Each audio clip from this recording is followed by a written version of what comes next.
বিসমিল্লাহির রহমানির রহিম। জেলা প্রশাসক সম্মেলনের সমাপনী অনুষ্ঠানের সম্মানিত সভাপতি, সদস্য মন্ত্রী পরিষদ, উপদেষ্টা পরিষদের সদস্যবৃন্দ, উপস্থিত সচিবগণ, উপস্থিত সেনাবাহিনী প্রধান, নৌবাহিনী প্রধান, বিমান বাহিনী প্রধান সহ পুলিশ বাহিনী প্রধান, আজকের এই অনুষ্ঠানে উপস্থিত বিভাগীয় কমিশনার এবং জেলা প্রশাসকবৃন্দ, বাংলাদেশ অ্যাডমিনিস্ট্রেটিভ সিভিল সার্ভিস অ্যাসোসিয়েশনের সদস্যবৃন্দ এবং ভদ্র মহিলা মহোদয়গণ, আসসালামু আলাইকুম। বিভাগীয় কমিশনার এবং জেলা প্রশাসকদের 4 দিনের সম্মেলনের সমাপনী অনুষ্ঠান শেষে আপনারা প্রায় প্রত্যেকেই আগামীকাল হয়তো যে যার কর্মস্থলে ফিরে যাবেন এবং যথারীতি কাজ শুরু করবেন। আপনারা এই 4 দিনের সম্মেলনে আপনারা একদিকে প্রশাসনিক বিষয়গুলো সম্পর্কে হালনাগাদ তথ্য পেয়েছেন, অপরদিকে বর্তমান সরকারের লক্ষ্য, উদ্দেশ্য এবং কর্মসূচিগুলো সম্পর্কে হাতে কলমে অবগত হয়েছেন। সম্মানিত জেলা প্রশাসক এবং কমিশনারবৃন্দ, আমি কথাটি আগেও বলেছিলাম, সেদিনকার অনুষ্ঠানে কম বেশি বলেছিলাম, দেশ এবং জনগণের কল্যাণে আমরা দলীয়ভাবে যে সকল ইশতেহার প্রণয়ন করেছিলাম সেই ইশতেহারের পক্ষে দেশের জনগণ সমর্থন জানিয়েছেন। সুতরাং এটি এখন আর বিএনপির দলীয় ইশতেহার নয়, বরং এটি এখন দেশের জনগণের ইশতেহার। এটি এখন জনগণের জন্য সরকারের ইশতেহার। সুতরাং এখন ইশতেহার বাস্তবায়নের পালা।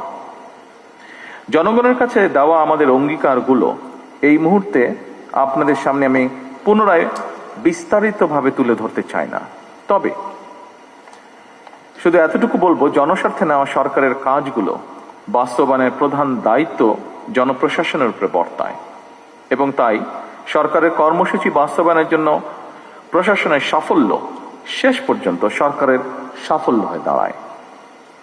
এ কারণেই আমি বলি, জনপ্রশাসনের কর্মকর্তাগণ, বিশেষ করে বিভাগীয় কমিশনার এবং জেলা প্রশাসকগণ হচ্ছেন মাঠ পর্যায়ে সরকারের প্রশাসনিক অ্যাম্বাসাডর।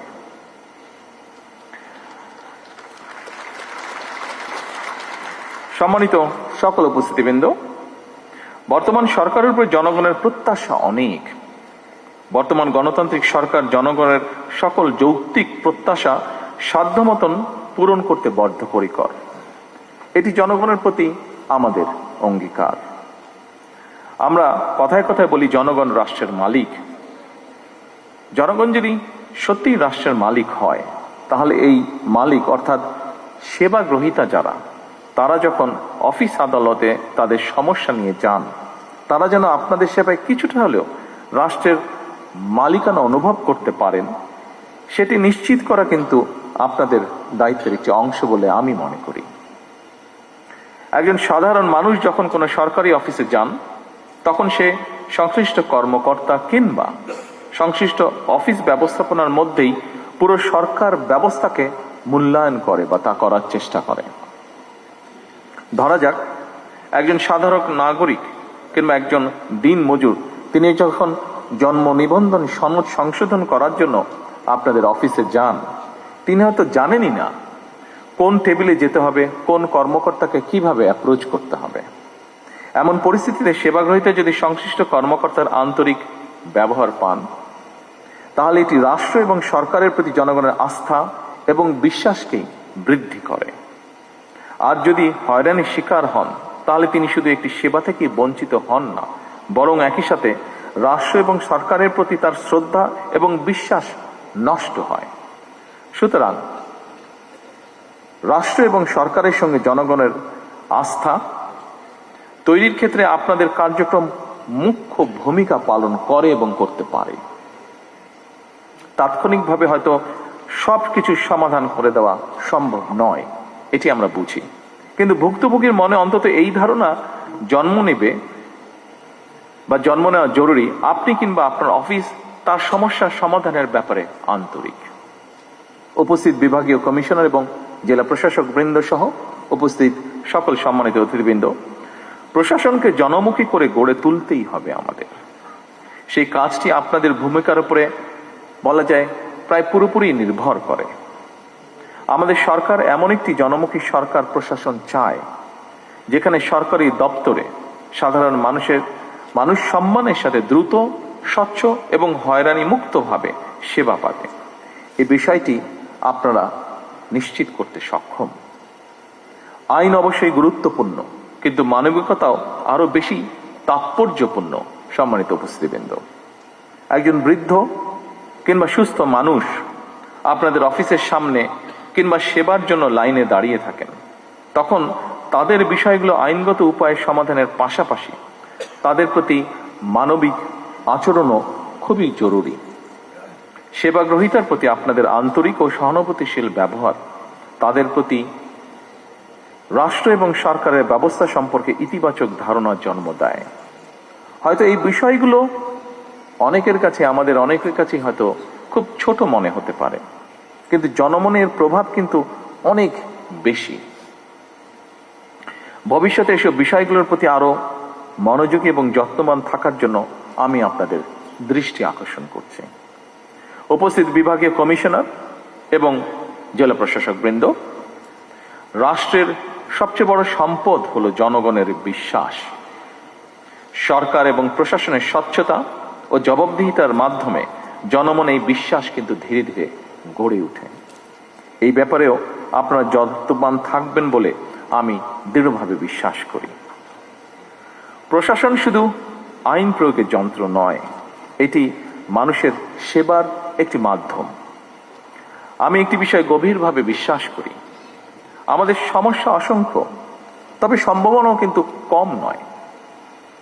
আমাদের দেশের ডেমোগ্রাফিক ডিভিডেন্ড যেটি আছে, এর সুযোগ নিয়ে আমরা যদি তরুণ এবং কর্মক্ষম জনগোষ্ঠীকে দক্ষ জনশক্তিতে রূপান্তরিত করতে পারি, তাহলে এই জনসংখ্যাই কিন্তু হবে আমাদের জনসম্পদ। এবং বিশ্বাস রাখুন, এরাই কিন্তু বদলে দিতে পারবে আমাদের এই প্রিয় বাংলাদেশকে।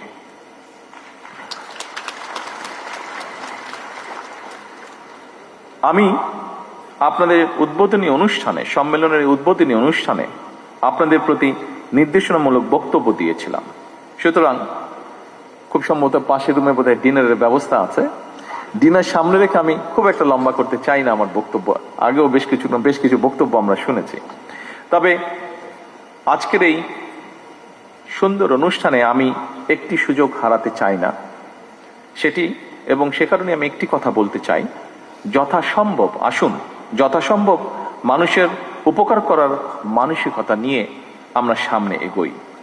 রাষ্ট্র এবং সমাজের ধর্মীয় সামাজিক মূল্যবোধগুলোকে জাগিয়ে রাখতে আমাদেরকে সম্ভাব্য সকল উপায় বের করা প্রয়োজন।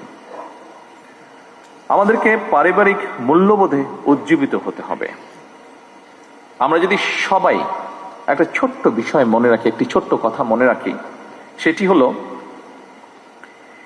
একটি রাষ্ট্রের খুবই ক্ষুদ্র ইউনিট একটি পরিবার। একইভাবে অনেকগুলো লক্ষ কোটি পরিবারের সম্মেলনই হলো আমাদের এই রাষ্ট্র। সুতরাং পরিবারগুলো ধর্মীয় সামাজিক মূল্যবোধে উজ্জীবিত থাকলে রাষ্ট্রীয় মূল্যবোধও সুসংহত হয়। সম্মানিত জেলা প্রশাসক, কমিশনার বৃন্দ, সম্মানিত সকল প্রশাসনিক কর্মকর্তা বৃন্দ, দেশ এবং জনগণের কল্যাণে আপনারা নির্ভয় নিরপেক্ষভাবে কাজ করুন। সরকার আপনাদের যে কোনো আইনগত এবং মানবিক উদ্যোগে সক্রিয় সহায়তা দেবে ইনশাআল্লাহ। এই সুন্দর পরিশেষে এই সুন্দর আয়োজনের জন্য আমি বাংলাদেশ অ্যাডমিনিস্ট্রেটিভ সার্ভিস অ্যাসোসিয়েশনের সকল সদস্য এবং তাদের পরিবারের সদস্যদেরকেও আবারও আন্তরিকভাবে ধন্যবাদ জানিয়ে আমার বক্তব্য শেষ করছি। আল্লাহ হাফেজ। বাংলাদেশ জিন্দাবাদ।